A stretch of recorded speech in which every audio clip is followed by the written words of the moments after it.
Coming up, Alabama makes a coaching hire and Florida makes a pretty cool announcement. We'll talk about it all next right here on SEC Country Live.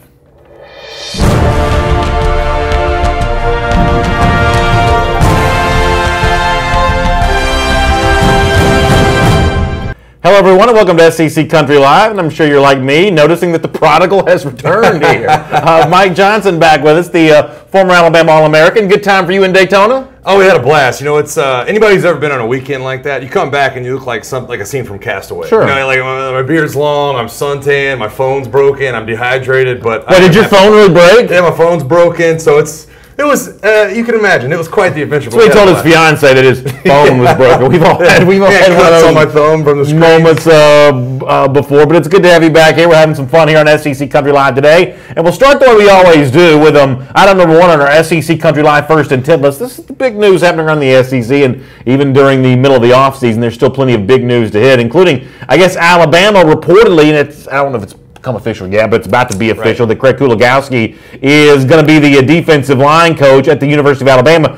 First made aware of this coming from Bruce Feldman from SI on Twitter, who had kind of tweeted out that he was hearing there was a good chance that Craig Kuligowski, leaving Miami, going to end up as Alabama's new defensive line coach for Nick Saban. And while Feldman is right that Kuligowski's most recent stop was at Miami, and they really got after the quarterback in a big way for 2017, Kuligowski probably most famous, and I say that in quotation marks. You have to be a pretty hardcore football guy to know Kuligowski, but if you do, you know that he led a Missouri defensive line that was terrific for a long time. Shane Ray and Michael Sam and Sheldon Richardson, a collection, I guess a collection of terrific pass rushers. Yeah. This is a pretty good, well-received, pretty good coach, well-received hire. I mean, you're going to have a lot of people. You're already seeing a lot of fans and media kind of coming out of the woodworks here, really praising Nick Saban. The Kuligowski hire is going to be sort of universally accepted as a pretty big coup for Saban here. Now, we've mentioned a lot of candidates for this job, but Kuligowski, in terms of an on-field coach, may be the best. Yeah, he's definitely one of the best, at least top 3 defensive line coaches in the country. And,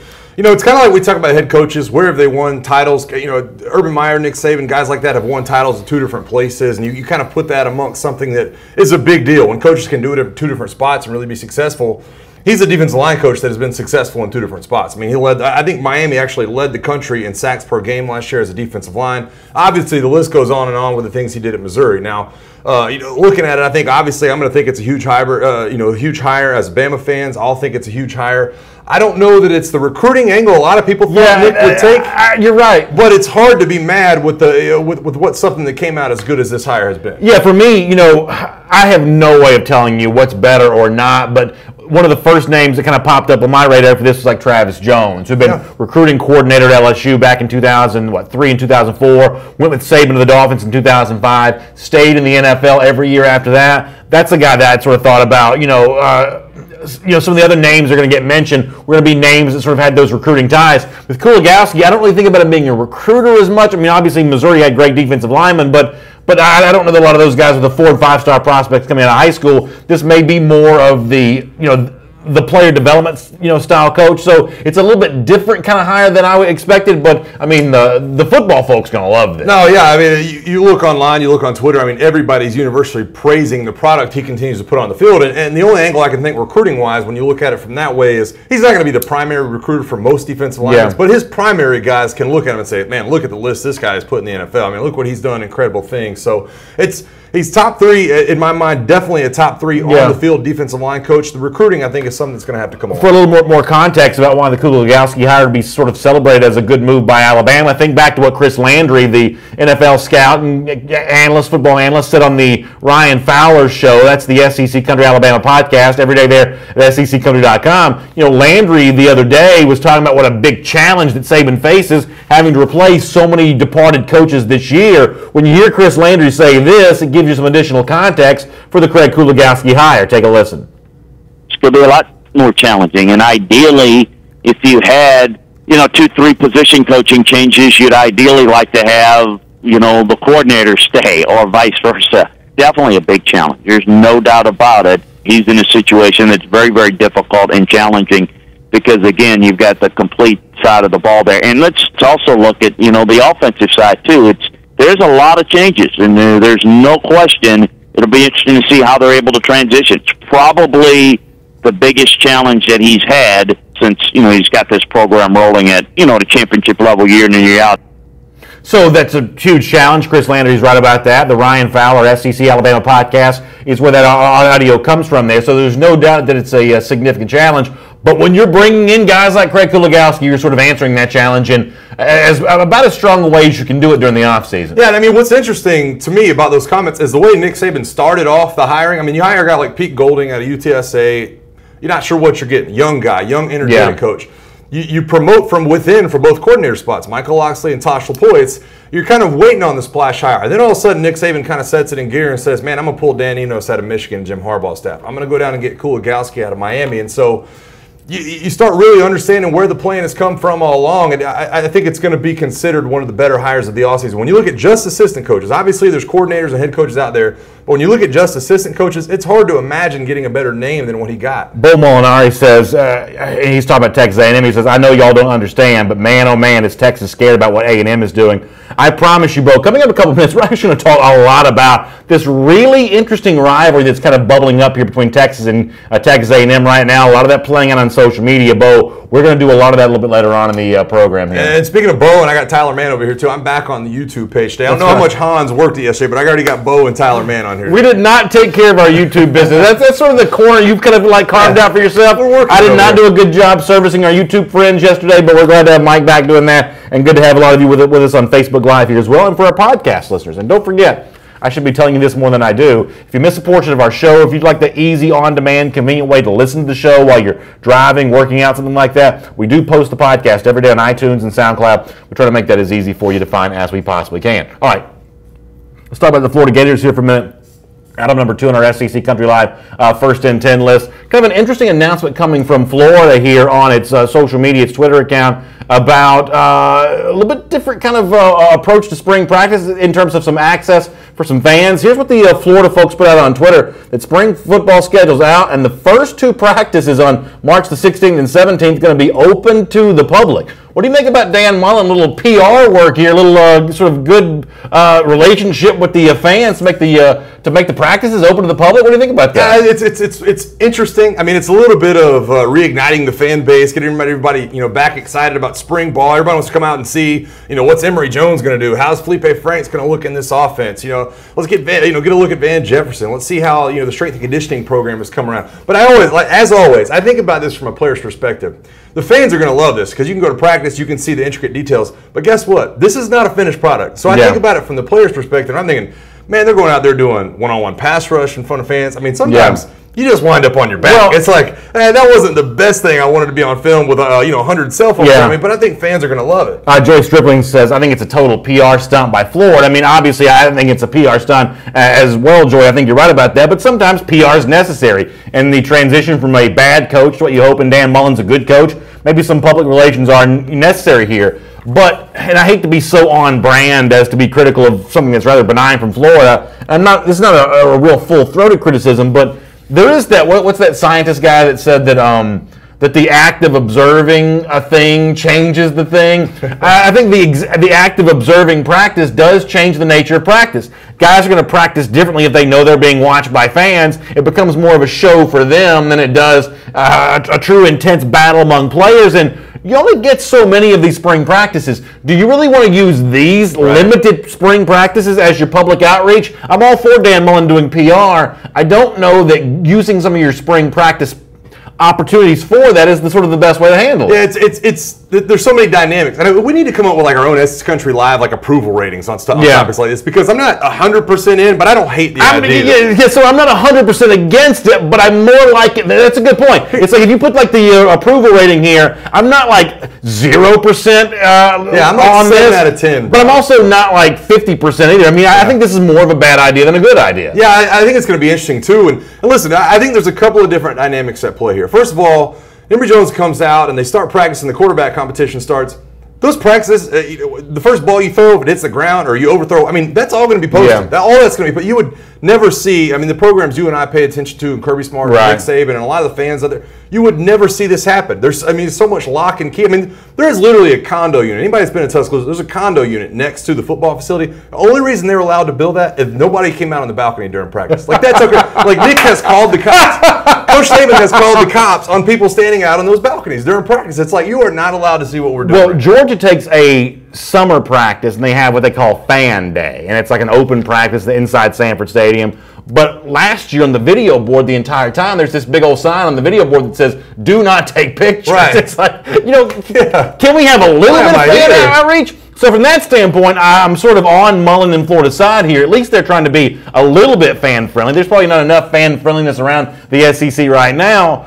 But you only get so many spring practices, and I saw Florida at the end of last season. They could use some practice. Yeah, they could use some closed door, things to kind of get right and get back on the track when it comes to this upcoming season. But I think this goes along with it. I'll be interested to see how it turns out. If it backfires on Dan Mullen, then I think you won't see it again next year. But I think if it turns out to be a good thing, maybe you get an LSU or somebody else to. Well, here's the problem, though. The reason why we can't be like 100% for it, 100% against it is because it's really hard to draw the line to, you said if it backfires on him. Yeah, it's sort of hard to draw the line to, hey, we didn't practice as hard as we could during the spring, and therefore here's the payoff for it. But we do know that coaches like Smart and Saban and the best in the SEC, they're treating practices as if they are sacrosanct. So we know that there's some connection between success and practice. We just don't exactly draw the line sort of linearly to know what it is. Yeah, no, I agree. It's what is going to be the downside? What is going to be the upside? I don't even know that we look at it from the opposite direction and go, what is Dan Mullen really going to get out of this? I think that what he's just trying to do is get everybody in that Florida program excited about being a part of some things and looking forward to these practices and the development of these players, because the word development is going to be a big deal for Florida moving into next year. I'm not even going to read that, Bo. That's not a very nice. I got the same one on YouTube over here, Bo. You need to calm down. Not a very nice one. Chad Clark says, like somebody said on Dog Nation, Florida's doing that so they can sell leftover concessions because nobody went to their games last year. Some of y'all coming down hard on Florida on this. Yeah, Energy Matters. That's obviously not a name over here on YouTube. YouTube's a little bit different with the names, but yeah, he says it's a publicity stunt to get Florida fan base back. I don't know that Florida's fan base went anywhere. No, but I think that he just wants them to get back to the level of excitement they had a few years back when they were contending for national titles. Well, so I sort of take that comment more at face value. Fan bases do disappear when you have a bad season. No doubt. By November, I mean, listen, we do this show every day. I mean, we got all kinds of Florida fans we talk to now. November weren't any of y'all around, really any. I mean, Florida fans and all SEC fans have a tendency to sort of disappear in the midst of a bad season when you fire a coach until that new coach hires and until he sort of gets his sort of program in place. There is a little bit of sort of lying dormant there. So I actually don't fault the PR here. I just might do the PR stunt in a slightly different way. I will say this too. When I looked at it, I thought, man, Dan Mullen's a guy in a position to do some things like this. He's an energetic guy as it is, so kind of infusing some more energy back in that program might not be as hard for him. But I did think to myself, there might be a couple other programs out there, cough, cough, Arkansas, that might want to look at doing like pretty good like idea. As well. Denise Benjamin Meek says Dan Mullen had open practices all the time at Mississippi State. And Denise, I'm going to say this as respectfully as I can. There are a lot of things that you can do at Mississippi State that you can't do at Florida. Yeah, I mean, it's just media coverage different, fan size of the fan base different. That's not me taking a shot at the maroon and white. I'm just saying that how business is handled in Starkville is very different than how it can be handled at a place like Gainesville. There is just a line of demarcation there. But I think it is interesting to look at the fact that Dan Mullen is bringing some of this stuff with him and is doing a lot of the same things. I mean, you bring your defense coordinator, you bring your strength coach, you bring things from Mississippi State that you knew to be successful and just try them on a larger scale. Trey Ellsbury says, if Georgia was doing it, you'd be praising him, LOL. Huge UGA bias. It's the first two practices. They're going to be vanilla anyway. Get off Florida. Yeah, UGA won this past year, but don't forget the Gators won 21 in the last 28. Listen, people like me can't forget that because y'all never let us forget that. But don't forget on this subject, too, I also criticized Georgia for being a little too buttoned up on this kind of stuff and a little too unfan-friendly. So I took my little shot at the Georgia Bulldogs on that one, too. Yeah, I don't think there's no definitive answer yet. I mean, we're going to have to wait a couple of months so you see how this works out either way. But I'm just telling you, I want to see if anybody enters this realm coming up this spring or next spring. Real quickly, Eddie Joe Stocks in the comment section says, my son is a plumber in T-Town. He worked at those condos, the one that you were mentioning a moment ago. He said they called the police department to anyone who was looking at practice. They monitor the condominiums with cameras. I was there when they were built, and now there's like one next to it now, and I know for a fact that it drives Nick Saban up the wall. I mean, what do these coaches think these other SEC programs are doing? Do they think they're flying drones over the stadium? I mean, you got Kirby Smart leaving Atlanta to go back to Athens to practice the national championship game. You got Alabama monitoring the condominiums. Yeah, I think it's funny. It would be different if it was during the season, but I think spring practice. I can't even remember when it was that I saw Nick Saban have the encounter. But if it's during spring practice, like who cares? It's football. It's football. Is there a chance that an opposing SEC program really would try to surveil a practice? I mean, maybe don't. I even have no idea. I I have no idea. I really have no clue. I haven't been that far enough close to a staff. As a player, you're like, I mean, who cares? But right, yeah, exactly. Yeah, so that's pretty interesting. We'll take more of your comments on SEC Country Live. For now, though, let's do item number 3 here on our SEC Country Live First and 10 list. And, of course, everybody remembers, speaking of the Georgia Bulldogs, how the season ended for them in disappointing fashion, losing to the Alabama Crimson Tide the national championship game. When it was over, a guy who played his heart out that night, Sony Michel, talked about what he feels like his legacy is going to be at Georgia, how he and his fellow seniors were going to be remembered when the game was done and their careers were concluded. Here is Sony Michel from Atlanta back in January. We try to set the standard high so our younger guys can know, where to take it from here. We fell short today, and I think guys that's coming back understand what it's going to take plus more to get back here.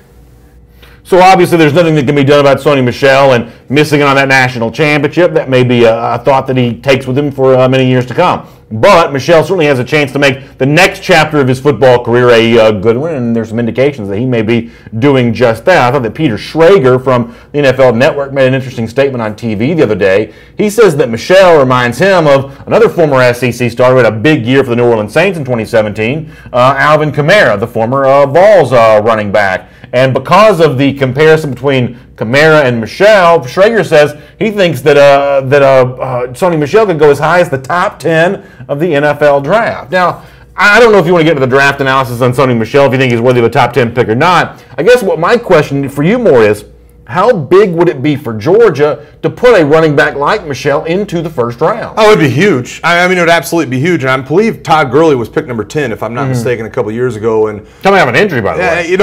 I look at what a top 10 running back has been for the last 10 years. I mean, if I'm not mistaken, you got Adrian Peterson, Darren McFadden, Trent Richardson's in there. Leonard Fournette, obviously, coming last year as a top 10 pick.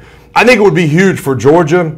And I love Sony Michel as a pro prospect. I'm just not sure how that unfolds. The one thing you have to be a top 10 pick in the NFL is you have to have teams that are fighting over. Yeah. You have to have teams that are elbowing each other out of the way saying, this is a can't-miss prospect, and we can't allow any other team to get to him before we get to him. That's what you have to have the top 10 pick. So it would be a huge story for Georgia. The fact that there was Nick Chubb and there was this dual running back system at Georgia last year. For them to put one of those guys in the top 10 would be a huge deal. But when you go back to the draft analysis side of it, I love Sony Michel's game. I think he's going to be incredible. But I just don't see the Leonard Fournette, Adrian Peterson type of aura that you have to get teams to fight over you. It's also worth pointing out here that, very many of the other mock drafts don't have Sony Michel as a top, even not only a top 10 pick.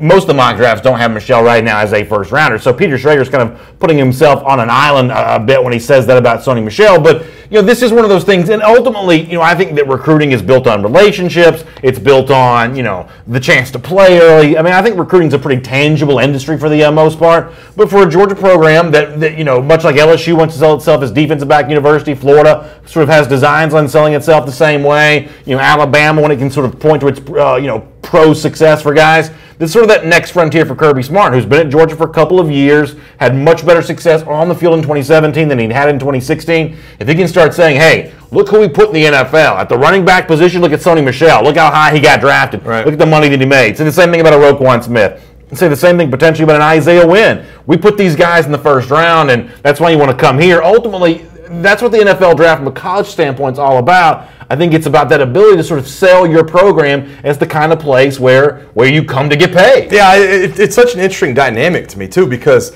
I mean, you talk about a guy like Leonard Fournette or a guy like Alvin Kamara. Let's start there with Alvin Kamara. You look at what Alvin Kamara was in the NFL. Everybody talks about Butch Jones, man. He was underutilized. Sony Michel, he had an incredible year last year. But to me, I'm looking at him going, if he's a top 10 pick, I'm not even sure they got their worth out of him at Georgia last year. I mean, are we returning punts? Are we returning kickoffs? Yeah. Are we doing everything you would think of as like a Christian McCaffrey type? Well, I think he went 8th or 9th overall last year.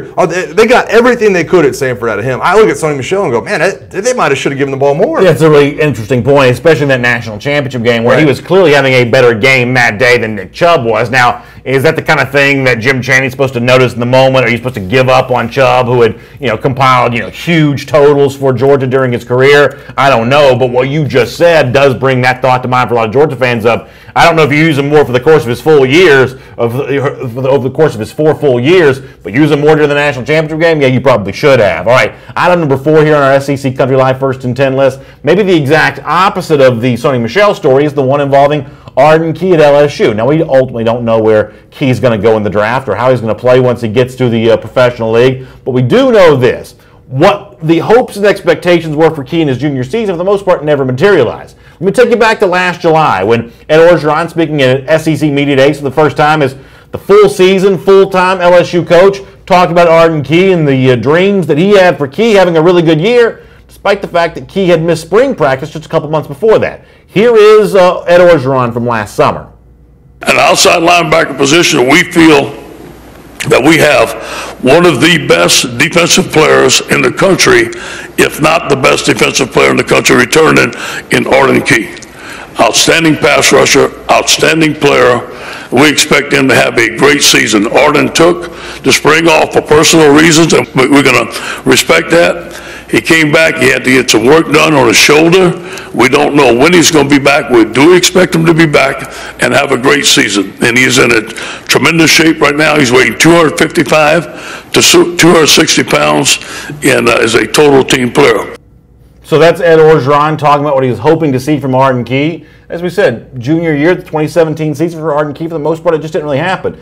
Key is now on Twitter trying to explain kind of his perspective on why things didn't quite turn out the way that he wanted them to. Here's what he said. He says, my junior year wasn't the best year, and it didn't sit well with me, but guess what? I learned a lot of life lessons, and I'm blessed, and I'm blessed that I went through it. What I went through, hashtag God's plan. How much of that satisfies the question sort of hanging over the head of Arden Key for his NFL future, how he was managed by Ed Orgeron in 2017? What does Key's statement here do to change or maybe amplify the way that you feel about it? Yeah, it doesn't change anything for me. I don't think it changes a lot of things for LSU fans, the way they look at Arden Key. And, I have so many questions about the situation. I'm not sure what it was that pulled him away. I've said that a million times. That can be his own business. My question is, if your junior season was so down, why don't you just come back to school? If a lot of people are talking about him being now a second-round pick, doesn't know if he belongs in the first round. What's his work ethic like? Can he put all the stops when he's in charge of his own self in the NFL? Do you want to pay him all that guaranteed money from the first round? If I'm Arden Key, I would have taken a real hard look at coming back to school. I mean, you've probably given up $10 million of guaranteed money at least when you look at how far he's been sliding. And so I'm happy for him that he is at peace with himself, that he is at peace with what his junior year was at LSU. But I still have a ton of questions. It's one of the biggest letdowns. And to me, when you look at a player that could have been a generational type talent, for him to come back for his junior year only to get, 4 sacks this past year, the story should have played out differently. Yeah. I feel like a lot of SEC fans feel like they missed what could have been a great career from Arden Key. He says, I've learned a lot of lessons, and that's a great thing to say, but that's the kind of thing that you have to prove with actions more so than you can sort of validate with words to say, hey, I've learned from my mistakes. Well, what can you show me that indicates that? And in fairness to him, in this sort of stage of his life, in between football seasons, there's not a lot you can show, but I, for the most part, think that statement is going to fall on deaf ears of NFL scouts. They're not going to buy the idea that you learn lessons from a disappointing season. They're going to evaluate you harshly. And, this is sort of the scam of the NFL anyway. You hear about guys falling in the draft all the time. You don't really hear about that many guys who sort of rise the draft because this is a way to get a pass rusher for cheap. You can. I'm serious. You can poke holes in his game here. You can sort of point to all the problems. All of a sudden now he's a second-round pick. That, as you said, it's a lot less money. It's a lot more sort of cost-effective for the NFL teams involved, and you sort of set yourself up for that kind of scrutiny when you have the kind of season that you did here. But ultimately, and you know how I kind of come down on this, I don't care who Arden Key plays for. I don't care what kind of NFL career he has. What I do care about is how LSU is going to be judged by this in the future with future recruits. Is this the kind of place that you want to go and flounder the way that Key did? And is there something about Orgeron's leadership that could have prevented this from happening? For me, those are always the most important questions. It's not a draft show. For the most part, I don't really care where these guys get drafted. But I do think that LSU's got an opportunity, maybe even an obligation, to move guys to that next level of their career to sort of keep that pipeline of talent running. And In this case, I don't know they've done well by Arden. Well, I have a hard time putting this on Ed Orgeron's shoulders. I don't know how differently he could have dealt with it. I mean, if a guy wants to leave the program, he wants to take some personal time. It's not like he's transferring. It's not like you can talk him out of doing that. If he wants to leave the program and say, man, I got to take the spring off, I got to deal with some personal issues, then the bottom line is the guy has personal issues, especially in today's climate when it comes from looking back on some of these things and coaches being held accountable for their players' actions. You have to really take a look at what Ed Orgeron could have done, and I don't think there's a ton of things. I actually look at it from a different angle than you do about, proving it on the field and proving it to these scouts. I don't know if it's that kind of situation that he's referring to. I think when he looks at, his past and what are the lessons he learned, I think they're more like mental lessons than anything. So I think he feels good about where he's at. I think that's a great thing. I've known a lot of teammates that dealt with depression, dealt with things like that. If it was something like that, then by God, he should have taken the time away. I just think that it's going to take some time for these NFL scouts to really believe that he has that tunnel vision and work ethic that they're looking for. Cliff Nelson says, turn on the tape of the LSU-Bama game. You're going to see Arden Key torching their offensive line. He played well. Played well against Jonah Williams that day for sure. So, I mean, that's certainly the kind of thing that's going to help you with your NFL future. Because, I mean, one of the things that you would know this better than me because you obviously played in the NFL, but seeing you do it against elite competition would be one of the selling points there. And that's honestly, that's one of the tough points for me that actually goes against Arden Key, in my opinion. It's hey, lights are on, LSU, Alabama. It's the center stage. Let's see what you can do against this competition. But when you look at some of the other games, Arden Key just didn't show up for me at times. You wondered where he was at in some of these third and long situations, some of these big downs that LSU was playing, and sometimes he just didn't show up on the tape. And so the inconsistencies, I think, are going to be where the questions are asked. I thought y'all would be in a good mood today because Mike is back. Instead, y'all just picking on me for no reason. Winston Keith. Let me get over here to the Facebook page a little bit. Winston Keith Weekly in the comment section says, Brandon Adams, UGA didn't win the national championship, just the SEC. I'll take the national championship any day. Why are you rubbing this in my face? What have I said today that makes that warranted of having you rub this in my face? Yes, I know. Alabama won the national championship. Georgia only won the SEC. How many times do we have to say that? I do have somebody over here. Ty Samuel is talking in the comment section about you, and he says, BA is biased. It's not the bias you're thinking of, though. He says, BA, show us some love to the YouTubers over here. You always forget exactly. a little bit of grind showing up on these two pages. I do appreciate it. It's almost like there are going to be warring factions before you know it, the YouTube versus the Facebook. I do got to figure out how to put both feeds on my laptop at the same time. As Michael and Patrick and Hannah, all the people that do the show with us will tell you, it may take me about 6 months to sort of figure out how to go side by side with the two windows here. But eventually we'll kind of get that figured out. By the way, Hashim Spikes in the comment section agrees with you that Arden Key should have returned to school. And it's one thing to say for a guy that has a chance to make some money, hey, why don't you come on back to school? But what you're saying is the $10 million you get as a first-round draft pick, if you can work your way back in there, that's money that you never make in the NFL ever again. You either get that money or you don't, but second contract, third contract, you're not making that first-round bonus back. And it used to be a much bigger deal. We had the lockout when I was in the NFL. Before the lockout, the draft guys, Sam Bradford's getting like $60 million guaranteed or something. Obviously, that took a step down, and it's even harder for guys that are coming through the draft to get that money. Now, you have to make it to that 4 years in that second contract to really get that big money like Arden Key's looking for. Cliff Nelson's also mad at me because I said something about Arden Key floundering at LSU. That may have been too strong of a word. Cliff, you can be mad at me anytime you want to. Some of these Bama fans give me a hard time. I don't know where that's even coming from. I haven't done anything to... Be careful. These Bama fans, quote unquote. No, I haven't done anything to get them worked up today, and they're still picking on me. You know what? Gotta be careful. Let me talk about Texas A&M here from item number 5 on SEC Country Live. And by the way, speaking of getting worked up, I'm actually pretty worked up over this for reasons that are probably difficult to explain. I'm not even sure I understand myself. Tim Brewster, who we actually talked about yesterday for saying something about Texas on Twitter, and is kind of back at it again, this time sort of bragging on the SEC here. Here's what the current Texas A&M assistant tweeted out. To say that the Big 12 is even on the same planet with the SEC is straight crazy.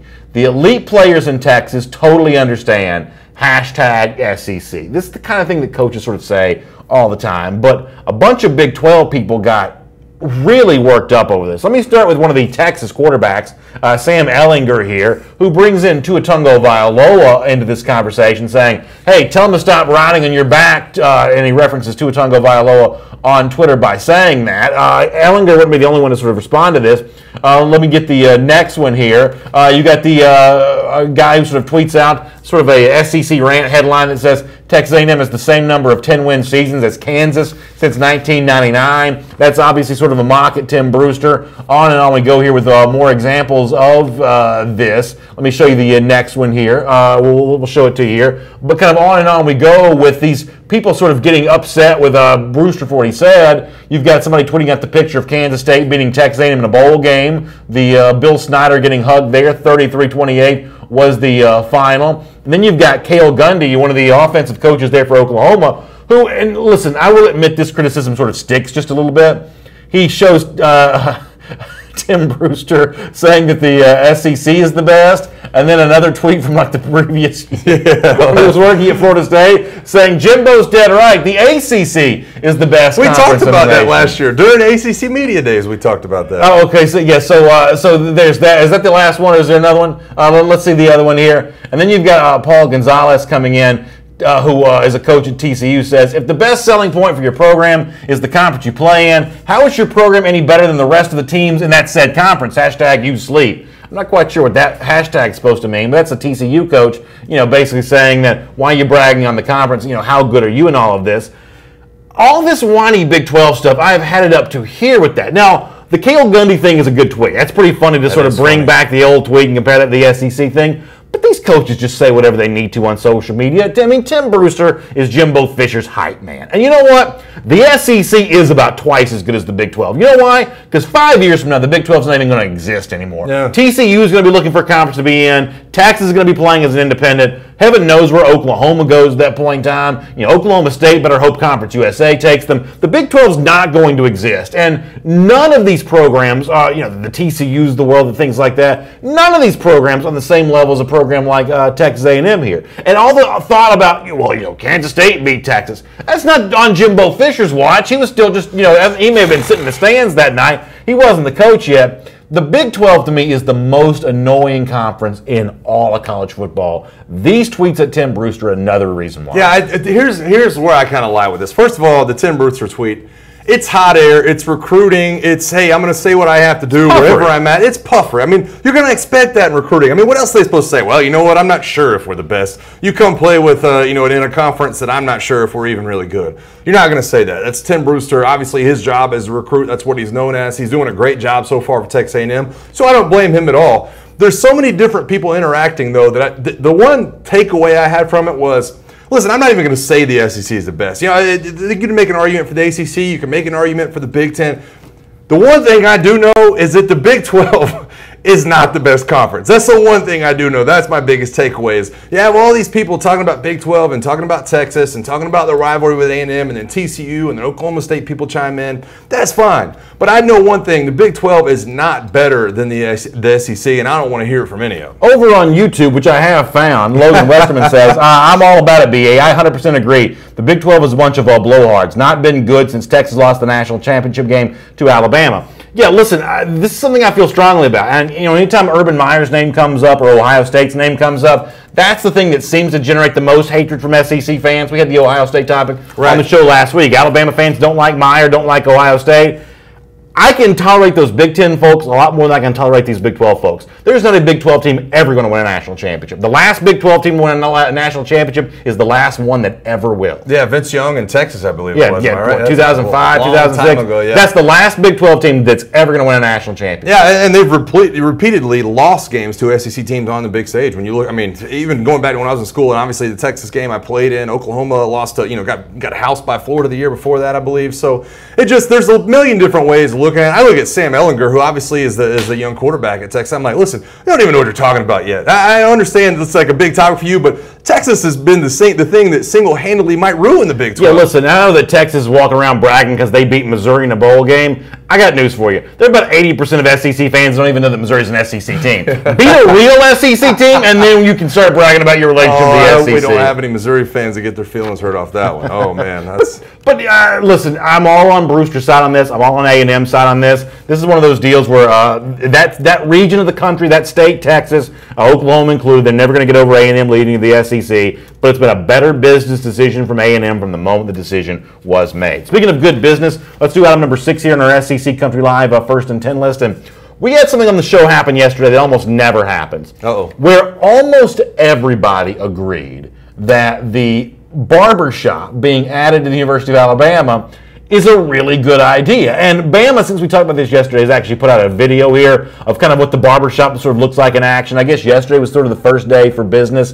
Now, I don't know how big of a deal a barbershop is to you, although I got to say the new look hair is kind of looking kind of nice here. But take a look at the Alabama barbershop here. Here it is, the Bama Cuts in business, the kind of cool, like, crimson-colored barber pole, the barber chair in place here. It's a really kind of classy, sort of high-end looking deal. Guys getting their cut there, and I said yesterday that I thought this was a really good idea, kind of gave my reasons for why. Almost everybody in the comment section completely agreed.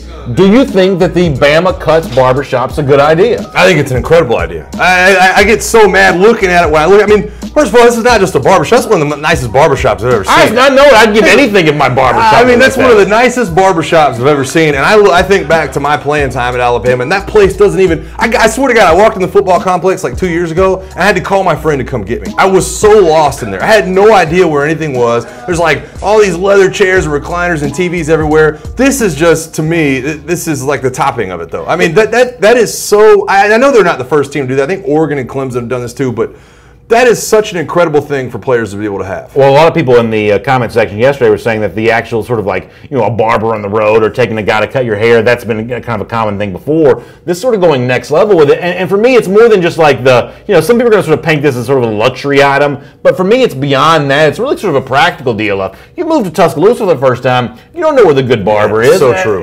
But the good barber here is right there connected to the football office. I mean, imagine if you had something like that connected to where you were. We used to have guys that would get their haircut in like the lobby of our dorm, like where there's like hardwood and like the elevator lobby, and that you call a guy down there that a friend knew, and he would come cut everybody for like $10-15 a piece, and you pay. It just blows my mind that you fast forward 10 years and they have this high-end barbershop right there in the complex, and nobody even has to worry about it anymore. By the way, in the comment section, Jeremy Pettis says I should get the high top fade, working on that comb over. Listen, I said this yesterday. It's like I used to have like big flowing hair. Now I don't really need much of a barber at all. I'm pretty bald here on the top. As it kind of turns out, I don't mind showing you all that. I'm losing some of the hair on the top here, so I don't know that the barber is quite as important for me anymore as it used to be. But for everybody else, pretty important. I mean, they're gonna have the best hair in the SEC next year. It's like every Thursday, I guarantee you, there's a flood of people that are like, "Hey, can I get cleaned up today?" Oh, yeah. You bring in extra barbers from outside. Yeah, there is no doubt about that whatsoever. All right, let's do item number 7 here on our SEC Country Live First and 10 list. And kind of an interesting quote from Jeremy Pruitt, the Tennessee coach, going back to National Signing Day. Much like that, a lot of these coaches, Dan Mullen spoke to some of his fans there in Gainesville. Pruitt went to an event in Memphis, spoke to a lot of the Tennessee fans and boosters there, and he made a pretty bold claim about what is the Crescent City? Is that what Memphis is known as? Crescent City, I believe. I'm not sure. Maybe it's the Crescent City. He says, "This is going to be our city. I can tell you that right now. We're going to be here as many opportunities as we can get. We're going to be to get top guys up there. This is going to be a priority for us." How good of an idea do you think it is that Jeremy Pruitt's trying to plant his flag there in the city of Memphis? A pretty talent-rich area for both really football and basketball, but in this case we're talking about football. How good of an idea do you think this is for Jeremy Pruitt to say Memphis is going to be our town? I think it's a great idea. I mean, I think he needs to say this about the whole state of Texas. I think there's a ton of talent coming out of Nashville these days, coming out of Brentwood Academy. But I had a few teammates out of Memphis. I mean, Barrett Jones is out of Memphis. Obviously, you can look at the next topic coming up at number 8. Michael Orr comes out of Memphis. I think Bama signed a guy this year, if I'm not mistaken. Maybe Jordan Davis was out of Memphis. They signed somebody that was a good player from out of there. So don't forget Albert Means from. That's a good one right there. Coming with the haymaker, who didn't spend a lot of time at Alabama. Actually, headed to a different program. I don't know that Alabama's working the same budget now they used to be working with back then, but nonetheless. Yeah. But look, shout out to Phil Fulton. Yeah. Albert Means, that's a name that, listen, I wasn't even a Bama fan at the time. I know who that guy is. So here's the thing for me on this. Obviously, Atlanta geographically is probably closer than Memphis, I'm guessing. Memphis is sneaky far away. What is it, like 6 or 7 hours from Knoxville? Yeah, it's not as close. Atlanta's a pretty competitive place to be. It's sort of tough for Tennessee to own Atlanta. Could it own Memphis more likely? I think it could, and I think it also speaks to, I hate to pick on the Arkansas folks again, but this is another example of, choosing Chad Morris, who I think completely whiffed on his recruiting class, over a guy like, say, Mike Norvell, who was the Memphis coach and knows the Memphis area. Arkansas is geographically a lot closer to Memphis than Tennessee is. I mean, really, Arkansas ought to be recruiting Memphis. But for Jeremy Pruitt to say Memphis is going to be our town, I think he has a better claim on that right now than Chad Morris, who really has no legit tie to that city whatsoever. I think that Norvell, I hate to get so deep in the weeds here, but I think that Norvell would have been a better hire for Arkansas than Chad Morris is because of that tie to Memphis, which is a recruiting hotbed, the kind of place the Razorbacks and the Vols should both try to be getting into. My whole question about this, and it goes back to what I was saying a minute ago, it should be a fence around the entire state of Tennessee, but I love the fact that Jeremy Pruitt has taken this tack. I mean, we saw similar comments from Kirby Smart when he took over at Georgia about putting fences up. I feel like Ed Orgeron's been able to do that at LSU for the most part. My point about it is, though, if Jeremy Pruitt wants to recruit Memphis, who is he really recruiting against? That's kind of my question, this whole ordeal. You should be able to recruit over Memphis right there in the backyard. You should never have a problem signing a player out of Memphis over Vanderbilt. Yeah. You should never, in my opinion, if a kid is a Tennessee lean in Memphis, you should never have to worry about Arkansas. So I think it's smart of Jeremy to do this, because not only do I think it's smart geographically to get the players from out of there, but I think it's an obtainable goal. I think this is something that Tennessee and all the powerhouse they have and the history that they have should be able to pick whatever they want to out of Memphis. It's also worth pointing out here that he said this in Memphis. This would be a little. No doubt. He was in Nashville. He'd probably say that as well, but yes. I don't have the numbers in front of me, but I'm guessing there's a lot more kids that come out of Memphis, everything coming out of Nashville. Nashville's not known for being a hotbed. I think that obviously when you're talking about Memphis, you're talking about Ole Miss, and that's going to be a problem when you talk about Jeremy Pruitt coming all the way. I mean, what is Ole Miss, like an hour away from Memphis? It's really, really close, but I just think Jeremy Pruitt should be able to do this. This should not be a hard thing for Tennessee to take Memphis and say, you know what, we're going to get all the kids out. Going back to our old topic from a moment ago, Frank Crowder says, no one went to barbershops when I was in college. The barber was always another student. I hate to sound like, hoity-toity or whatever, but when somebody gets their hair cut by a non-professional, you can always tell. You can always tell.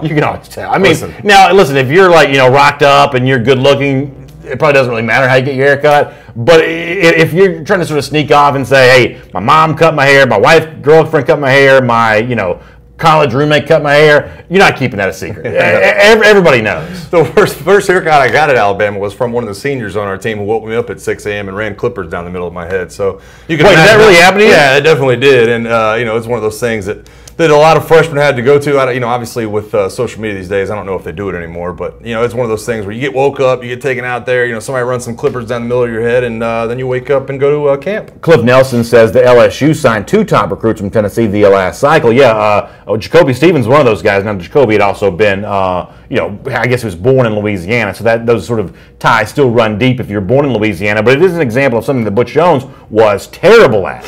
Butch Jones, not only did he not go out to other states and get players, by the end of his run there, he was losing all kinds of in-state battles. As Cliff said, the one that pops to mind for me is Jacoby Stevens ended up at LSU, T. Higgins ended up at Clemson. I mean, in a state like Tennessee that doesn't have a ton of talent as it is, Butch Jones was letting all those kids get out of there. So from that standpoint, Jeremy Pruitt's words actually have some value. Yeah, I look at it when you talk about Memphis, and I say, man, Memphis is something they really have to. But the whole state of Tennessee, it's like I've been saying, this is something that Tennessee should be able to do. Jeremy Pruitt and his recruiting prowess and the staff that he's hired, they should be able to lock down anything in-state that might even be close to a Tennessee lean. I just have to think that that's got to be their top priority. Lamont Fox brings up a good point in the comment section. One of the things that Tennessee has the issue with when it comes to Atlanta is that's where South Carolina's trying to get into. Clemson's been here in Atlanta for a while. That's where we do the show from every day. Obviously, Florida with Dan Mullen in place now. They visited Justin Fields, back in the sort of the stages before the February signing day. I mean, those schools are all trying to get into Atlanta. That's a pretty crowded sort of turf in terms of a lot of these sort of out-of-state from Georgia trying to get into Atlanta, and the numbers in terms of recruits sort of speak for themselves. Why all these guys are trying to do this? It's crazy when you look at just the greater Atlanta area, and obviously, I mean, you look at the quarterbacks that just left out of here. There's some from Lawrenceville and Cartersville, and obviously, Justin Fields heading down to Georgia right now.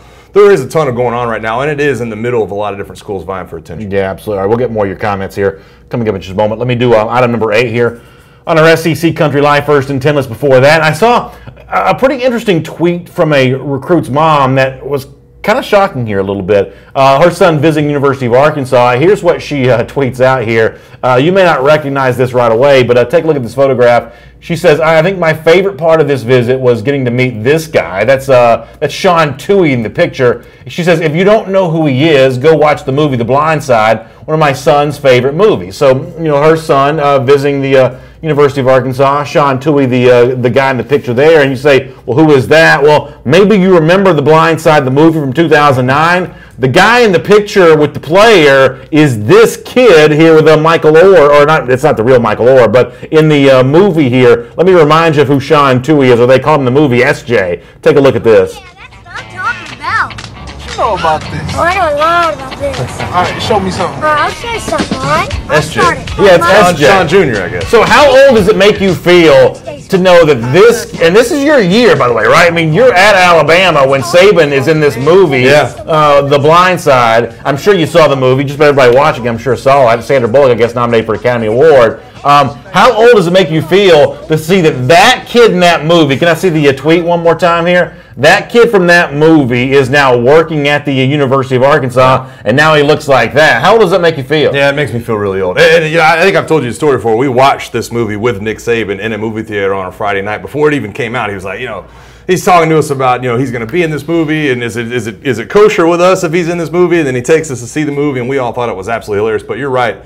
Looking at that clip and understanding how young SJ was when all this went down with Michael Orr, because Michael Orr was at Ole Miss when I was in school too. I mean, this is not like the movie came out like 15 years later. Yeah, that's it's not like the movie came out like 15 years later. That's a good point. He was still the he was with the Baltimore Ravens at the time. But looking at it, I think it's an interesting story to me, man. Just the whole path, because if I'm not mistaken, SJ actually played football at SMU. When is that right? I'm pretty sure. Maybe somebody in the comment section can tell us. But I think that's the connection. I think it's awesome. So how does Saban get all these movies before they get into the theater? Now, in this case, I guess he's in the movie. That's a little easier. But, for the college football playoff, they watched that. What's the 9/11 movie that was in the theaters? What was that called? He's done it a few times. They had the one World War II movie with the fighter pilot. Yeah, it seems to be a lot of war movies, but he seems to get access to these movies before they're in the theaters. How do you do that? I have no idea. I think it comes from his connection to Jimmy Sexton, and Jimmy Sexton being part of the agencies that he's a part of, and calling and phoning a friend. So they get like the week on the screeners. They get the screener movies. Yeah, get like the screen 2 weeks in advance, I think. Well, that's a pretty good perk right there. No, there's no doubt. Yeah. Hey, did y'all watch a lot of movies before they ended up in theaters? Anytime we had a night game, usually all the movies we watched were just either freshly coming out or had not been out yet. So y'all watched a movie every Friday night before a night game on Saturday? Yeah.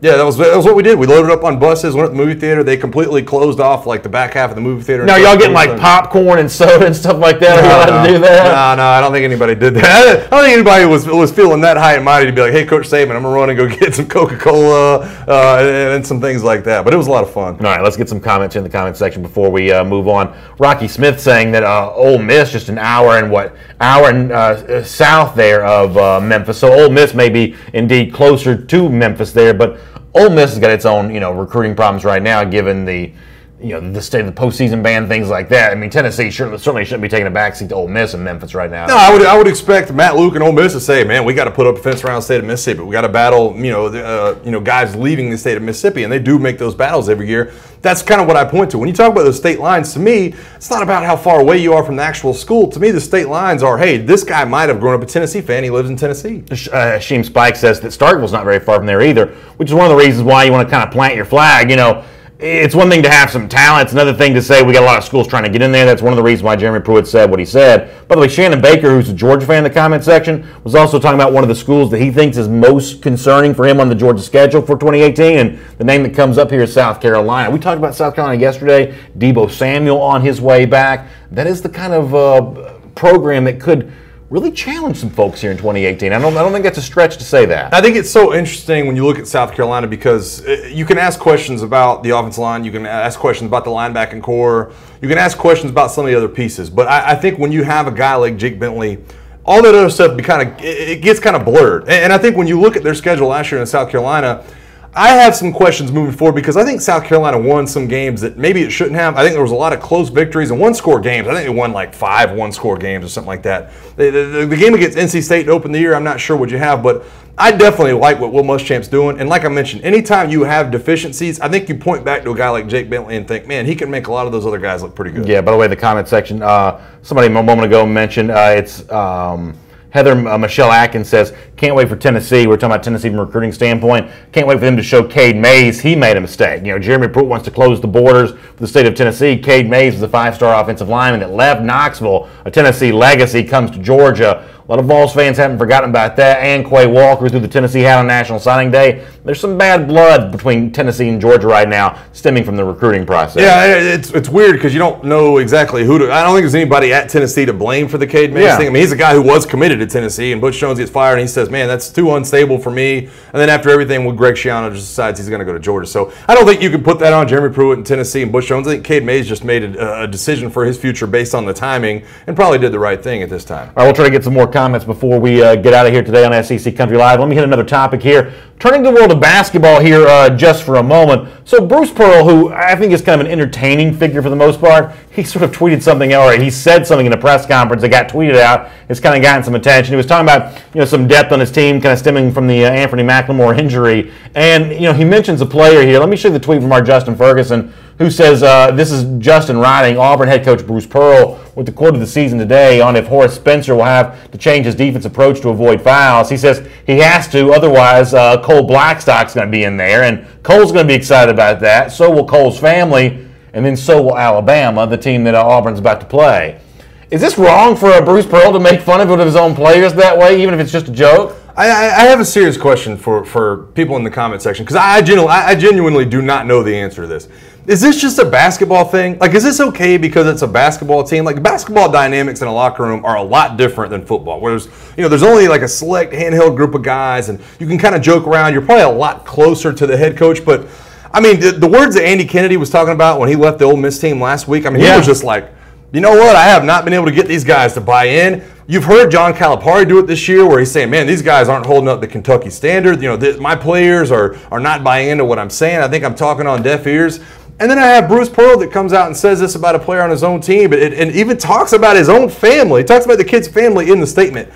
Is this just a basketball thing? Like, is this okay because you're closer to the kids and you feel like you can joke around with them more? Or is this just like, hey, you know what? I'm just going to say it like it is. Lamont Fox says in the comment section, sometimes coaches should criticize their players. But the problem is, this is not a starter he's trying to motivate. This is just some backup kid he's picking some innocent kid that's not even playing. And I think your question about football being different than basketball is a pretty good one. I don't know that I can fully answer that. But what I will say that seems to exist in basketball that does not seem to exist in football is coaches with personalities. And Bruce Pearl sort of gets away with stuff like this because he has a personality.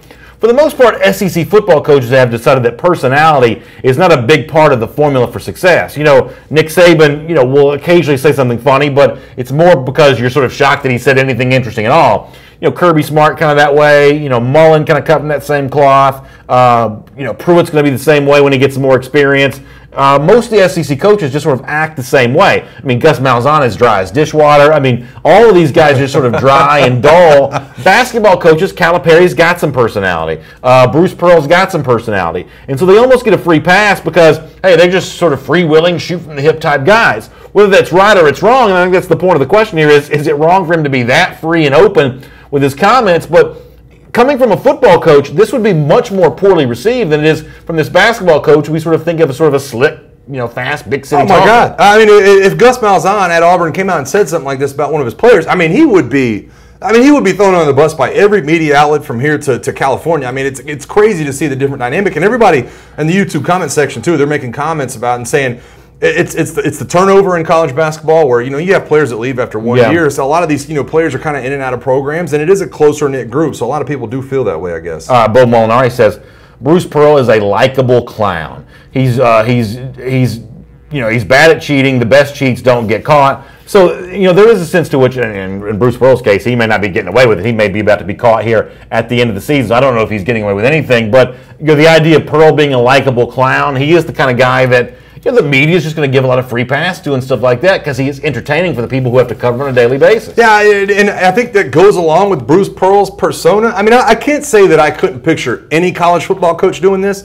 It's just something you don't hear. And it seems like over the last 2 or 3 weeks, I've heard like 4 different college coaches actually come out and talk about their players in a bad way. And I don't know if this makes it right or wrong, better or worse, but Bruce Pearl is essentially the only coach in the SEC, John Calipari for the most part included, who can ever make SEC Country Live. And we obviously, make a point not to talk too much basketball here, but the only coach who does sort of anything from sort of a culturally relevant standpoint to even get discussed on a show like this is Bruce Pearl. So from that standpoint, maybe he's doing something right because he's at least generating some interest. In addition to sort of generating some wins, he's at least generating a little bit of interest. Yeah, and we definitely have talked a little bit about Frank Martin, but it's been months since we've brought up Frank Martin on the show, all the way back to what they were doing in the Final Four last year and all the things they were able to do at South Carolina. But you're right, it's tough. It's like a cream of the crop type of thing when you talk about national exposure. I'll be interested to see if this comment goes maybe farther than this show. Chris Wilson says, what about the Mississippi State baseball coach news this morning? Let me tell you something. I ain't touching another 10-foot pole. Yeah. Y'all can figure that out. We'll have to wait till some more facts come out about that. We don't talk a lot of college baseball on this show as it is. I have no idea on that. Y'all can figure that one out for yourself, and we'll deal with it. Somebody on the YouTube side of things also mentioned the position switch going on for Manny Netherly at LSU. We're actually going to talk about that tomorrow on SEC Country Live. We didn't have time to get that in today, but we are going to do a lot on what Corey Raymond has said about the position switch for Manny Netherly, wide receiver moving over the defensive back side of things for LSU. We'll do that tomorrow here on SEC Country Live. For now, though, I thought this was kind of fun. Item number 10 here on SEC Country Live. We showed you yesterday for our Champion of Life, Fergie from, is it the Black Eyed Peas, getting a chance to, formerly the Black Eyed Peas, I guess, getting a chance to sing the national anthem at the NBA All-Star Game. And, well, it didn't go great. And the faces of the NBA players here will kind of let you know just how rough the Fergie rendition was. Let me show you just a little bit of this. Take a look. Oh, my God. Yeah. Turn it off. So Fergie's having a rough one here. The NBA players, their faces sort of tell the whole thing here. Marlon Humphrey, though, the former Alabama player on Twitter, had maybe the best response to this. When he saw what he saw, he says, hey, we'll show you the tweet here. He says, hey, I'm convinced I could sing the national anthem now based on what he just saw from Fergie there. What about you? Does her performance make you feel like you could get up there and belt the national anthem? I got to tell you, it's funny because everybody knows I was in Daytona this last weekend. I didn't have any cell signal the entire weekend. You're just kind of on an island, it's like. So I'm in the car on the way back yesterday, and everybody on social media is talking about Fergie, and I'm sitting there going, what could have possibly been that bad? Or everybody's like, Fergie, this was terrible. And I pulled the video, and I got through 10 seconds, and I was like, I can't even do this. I don't know how anybody even held their composure in that gym to be able to do that. I definitely wouldn't volunteer myself to be singing right now, but I hope that nobody ever takes that rendition ever again. I said this yesterday. A, the national anthem's a hard song to sing. B, you know what? Could Marlon Humphrey do better than that? There's a really good chance he probably could. Yeah, listen, you get up there and hum the national anthem and it sounds bad. Get the crowd just to sing along with you. The players sometimes in basketball games or in football games the same way, they like to sing along. It's like all the players are sitting there going, I'm not even sure what to do right now. I'm not sure where she's going with the next note, so I'm not even going to open my mouth. Andy Franklin says she doesn't need to do that anymore. It probably hurts her career a little bit here moving forward. She's going to have, Florida has its PR campaign of opening practices. She may have to open up a couple practices here to the media and fans to sort of get back in the good graces here at some point. She came out and owned it. She did. She came out and owned it. She made a comment that I saw. She was like, hey, you know what? We try to do something different. Obviously, it didn't hit the right note with people, so it is what it is. By the way, we look to close with our show every day the same way. We're always looking for champions of life, and today it does come from the world of college athletics. Not football this time, it's basketball. And kind of a bad moment here for Jay Williams, who is an ESPN analyst, a former really good player at Duke. He used to be known as Jason Williams. He was going to go on to a really good career with the Chicago Bulls, had an injury that sort of ended his career, and I guess he's teaming up with State Farm for a promotional deal here where it's a tournament to play him in a one-on-one situation. I want to show you some of this video because at first things are all going well for Williams. You see him there. This is at University of Kansas, so he's saying hello to people. He's doing the kinds of things that a former NBA player ought to be able to do. He's really showing out here. He's going between the legs, kind of a little bit of a hot sauce move there from the old and one days. So everything's going great for Jay Williams, but until you get to the final here, he's backing a guy down and he just gets blocked. He gets his shot blocked, and then the guy, who I believe is a former Kansas football player, hits the shot to win. That's awesome. Good for him. But if you're Jay Williams, now he had to tweet this out from his own account because I believe he's getting paid by State Farm to do this. But if you're Jay Williams, the former NBA guy, you can't take the L on no, this, can you? you claim old age. There's no doubt about it. You're like, man, really, my knees at that point were getting to me. My back started acting up. Couldn't do the same things, but good for him. But hold on. I mean, you're also a retired former athlete. You're a professional football player. You played for the Atlanta Falcons. It's been a while since you played. But if some guy put a swim move on you and got past you, you're not going to feel too good about that. The point is, never put yourself in that situation. I would never give anybody the opportunity to be like, hey, man, let's go out there and do one-on-one pass rush. Like, absolutely not. So, like, I am not even close to being what I was 4 years ago when I was playing. If you're the former professional athlete, you're supposed to win the battle, right? You definitely do. You definitely do, especially if you're still the face of all this college stuff going on ESPN and stuff. You definitely should have won that. All right, that's Mike Johnson, the former athlete of the two of us. My name is Brandon Adams. Thanks for being with us here today on SEC Country Live. If you missed a portion of the show, we'd love to have you check it out. Whether you want to watch the YouTube, as we've been talking to folks all day, of course, right here on SEC Country's Facebook page as well, and you can listen to the podcast. iTunes, SoundCloud. We try to make the show easy for you to find. We're back again tomorrow afternoon at 3 p.m. Eastern Time for another episode of SEC Country Live.